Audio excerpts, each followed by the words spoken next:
कभी कभी जिंदगी तुमसे कोई सवाल नहीं पूछती, बस तुम्हारे सामने एक ऐसी हालत खड़े कर देती है जहां तुम्हें अपने अस्तित्व का मतलब ढूंढना पड़ता है। और उसी वक्त सबसे ज्यादा दर्द होता है जब दुनिया तुमसे सब कुछ छीन लेती है पर एक चीज छोड़ देती है, तुम्हारा चुने का हक।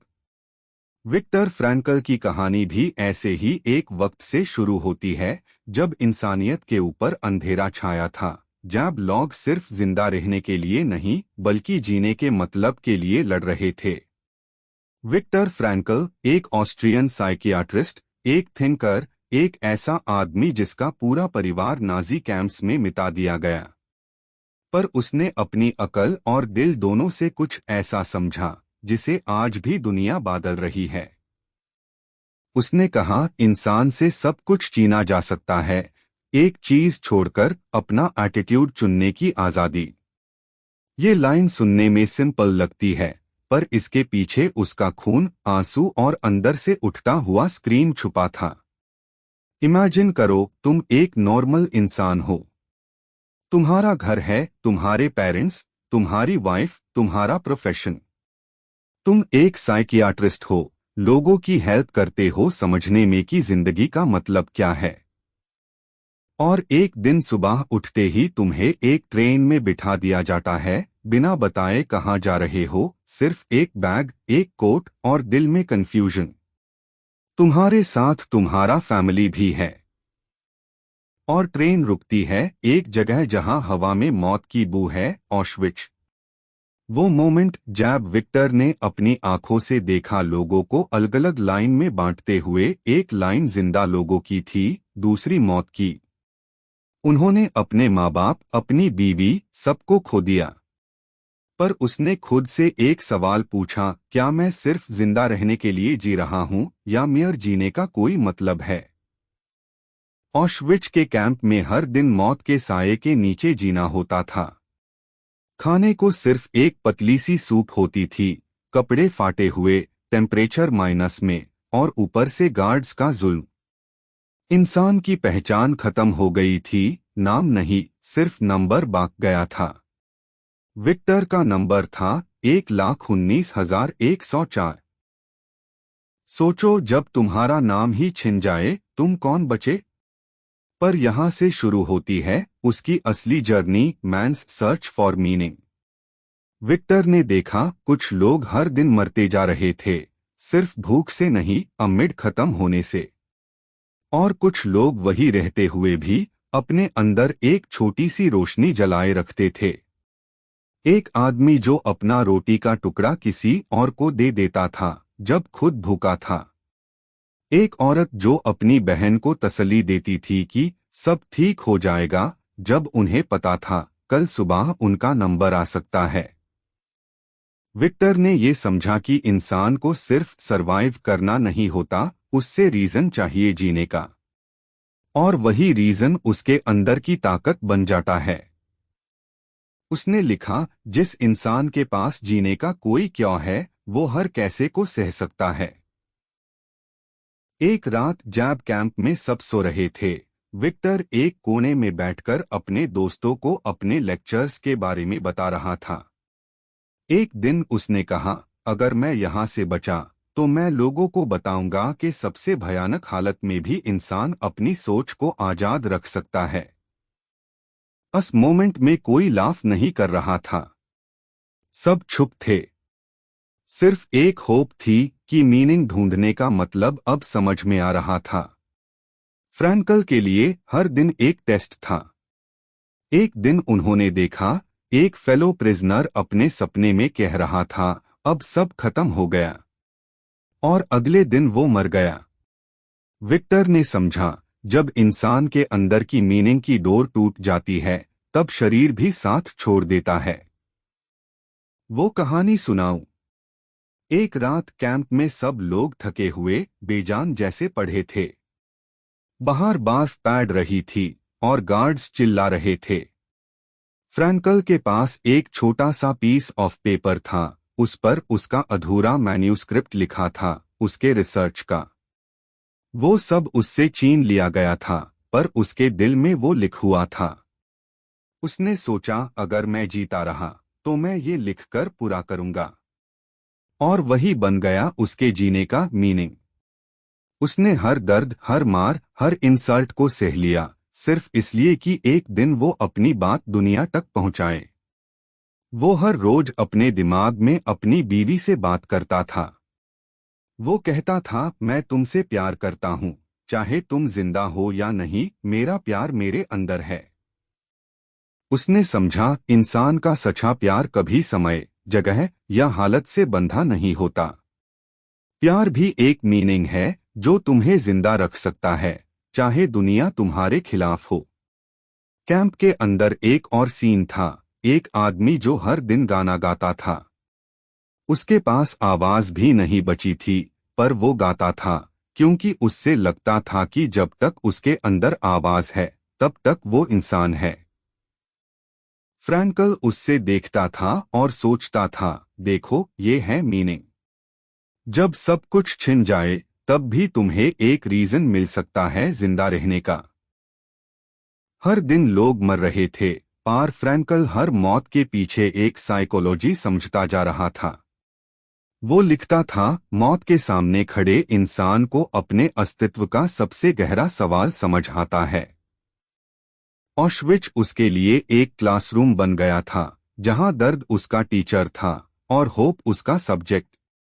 एक बार जब उसने देखा एक आदमी को मरने के बाद लोग उसका कपड़ा बांध रहे थे, उसके दिल में अजीब सी फीलिंग आई। उसने सोचा ये दुनिया क्या बन गई है। पर अगले हाई मोमेंट उसने डिसाइड किया, मैं अपनी ह्यूमैनिटी नहीं खो सकता।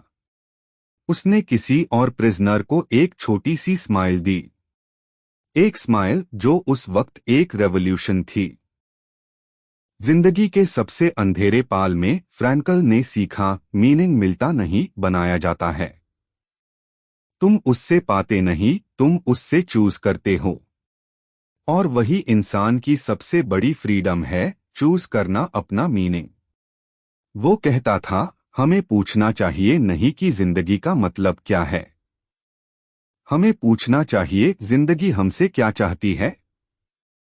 ये लाइन हर लिसनर के दिल में घुस जाती है, क्योंकि हम सब कभी ना कभी उस पॉइंट पे आए हैं जब सब कुछ टूट गया और सिर्फ एक सवाल बचा, अब क्या।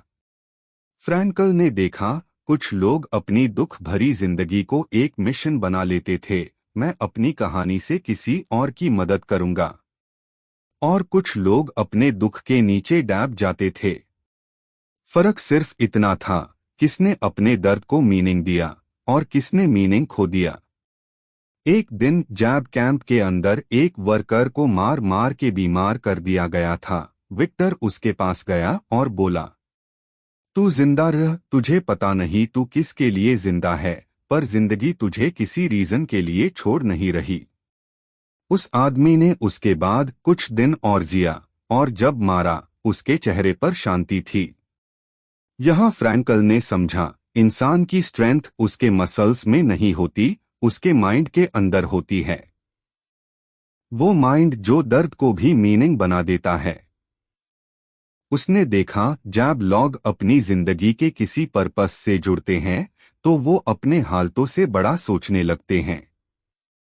एक प्रिजनर कहता था, मुझे बस अपने बच्चे को दोबारा देखना है। एक और कहता था, मुझे अपने अनफिनिश्ड पोअम लिखनी है। और यही छोटी छोटी चीजें उन्हें जिंदा रखती थी। फ्रैंकल के लिए हर रात एक टेस्ट थी, उसके अंदर के फेथ का, उसके बिलीफ का। पर हर सुबह वो एक छोटी सी लाइन लिखता था अपने मन में, मैं अभी भी इंसान हूँ। और वो एक लाइन उसके लिए आजादी थी। फिर एक दिन कैंप में रूमर आई, जंग खत्म होने वाली है।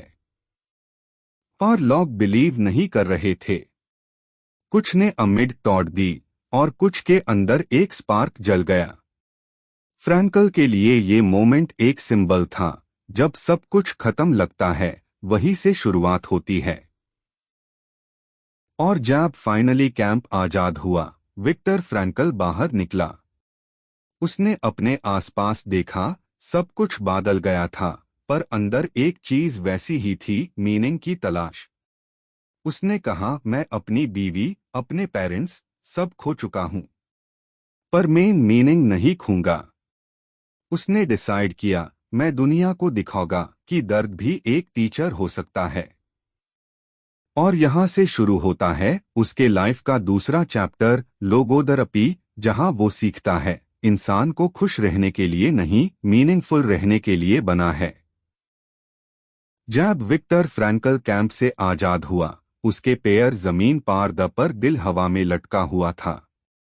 वो एक अजीब सा खालीपन था, जैसे अंदर सब कुछ गिर गया हो। जिन लोगों के लिए वो जी रहा था, उनमें से कोई भी जिंदा नहीं बचा था। उसकी बीवी, उसके माँ बाप, उसके भाई सब जा चुके थे। पर उसके अंदर एक आवाज थी, एक हल्की सी रोशनी, अब तू दुनिया को बताएगा कि जीना सिर्फ सांस लेना नहीं होता। कैंप के गेट से निकलते वक्त उसने पीछे मुड़कर देखा। एक पाल के लिए लगा जैसे हर वो इंसान जो वहां मारा उसके साथ चल रहा हो। उनकी आंखें कह रही थी, हमें बेकार मत जाने देना। और फ्रैंकल ने अपने दिल में लिख लिया, मैं इन सब के दुख को एक मीनिंग बनाऊंगा। जब वो वियना लौटा, सब कुछ बदल चुका था। उसका घर खाली, उसका प्रोफेशन थामा हुआ, और सोसाइटी में एक थकान। पर उसने डिसाइड किया, मैं अपना काम दोबारा शुरू करूंगा, और इस बार कुछ अलग। अब उसका गोल सिर्फ लोगों को ठीक करना नहीं था, बल्कि उन्हें जिंदगी के मीनिंग से जोड़ना था। यही से पैदा हुई एक नई थेरेपी, लोगोथेरेपी।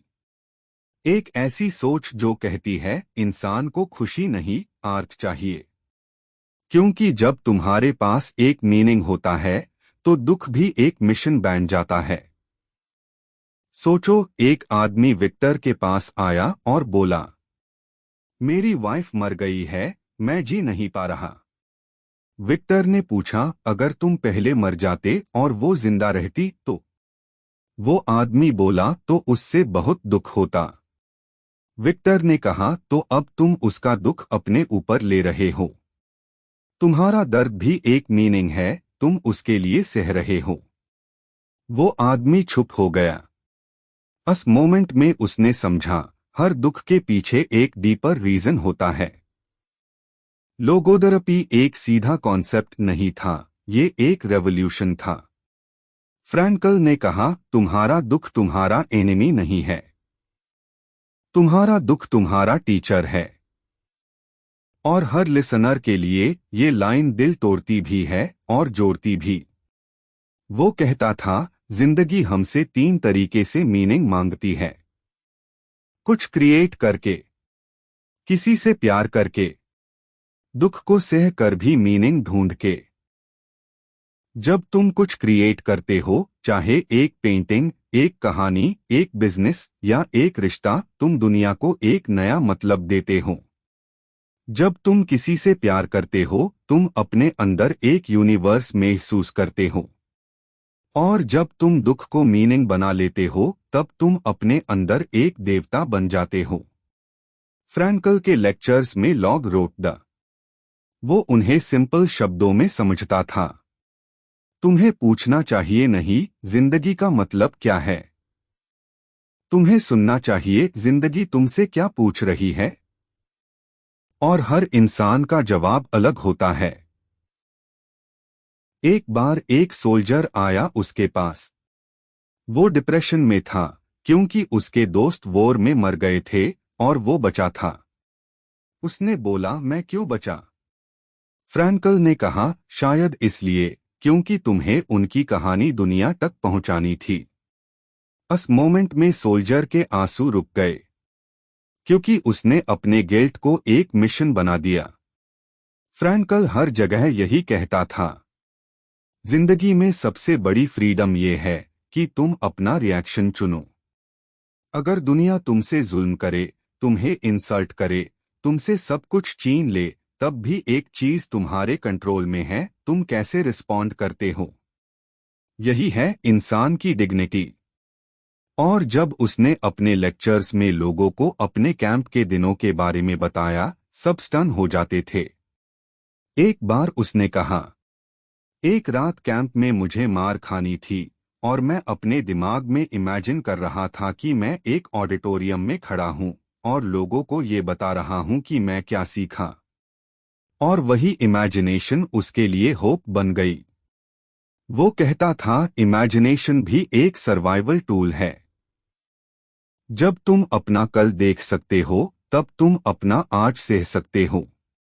फ्रैंकल का बिलीफ था हमें अपनी जिंदगी से खुश रहने की एक्सपेक्टेशन कम करनी चाहिए और मीनिंग ढूंढने की कोशिश बढ़ानी चाहिए, क्योंकि खुशी एक रिजल्ट है, पर्पस एक चॉइस। एक बार एक पेशेंट ने कहा, मुझे लगता है मेरी लाइफ बेकार है। फ्रैंकल ने उससे बोला, तुम्हें लगता है तुम्हारी लाइफ बेकार है या तुम उससे मीनिंगफुल बनाना नहीं चाहते? और वो आदमी सोच में बैठ गया, क्योंकि ये सवाल सिंपल नहीं, एक मिरर था। जिंदगी कभी कभी हमसे सब कुछ ले लेती है, पर एक चीज छोड़ जाती है, अपना मीनिंग बनाने का मौका। और वही सबसे बड़ी आजादी है। फ्रैंकल ने कैंप के बाद देखा, लोग पैसे के पीछे भाग रहे हैं, फेम के पीछे, स्टेटस के पीछे, पर अंदर खोखले हैं। वो कहता था, हम टेक्नोलॉजी में बढ़े हैं, पर मीनिंग में छोटे हो गए हैं। उसके लेक्चर्स में वो लोग आते थे जिनके पास सब कुछ था, पर सेंस ऑफ पर्पस नहीं था।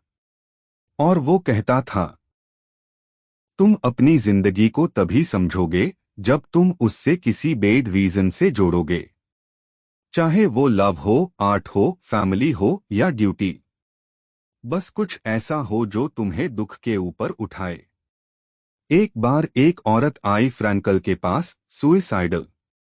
उसने कहा, मुझे लगता है मेरा जीना बेकार है। फ्रैंकल ने उससे पूछा, तुम्हें क्या पसंद है? उसने कहा, मेन एनिमल्स को बचती हूं। फ्रैंकल ने कहा, तो अगर तुम चली गई, अन एनिमल्स का क्या होगा? वो चुप हो गई और उसने डिसाइड किया वो अपना लाइफ अन एनिमल्स के लिए जिएगी। देखा, बस एक छोटी सी शिफ्ट और डेथ विश से लाइफ मिशन बन गया। फ्रैंकल के लिए लोगोथेरेपी कोई बुकिश थ्योरी नहीं थी, वो कैंप के मिट्टी में लिखी गई फिलॉसफी थी। वो कहता था, जिंदगी तुम्हें कभी कभी रास्ते से तोड़ देगी, पर वही टॉड मीनिंग बन सकता है।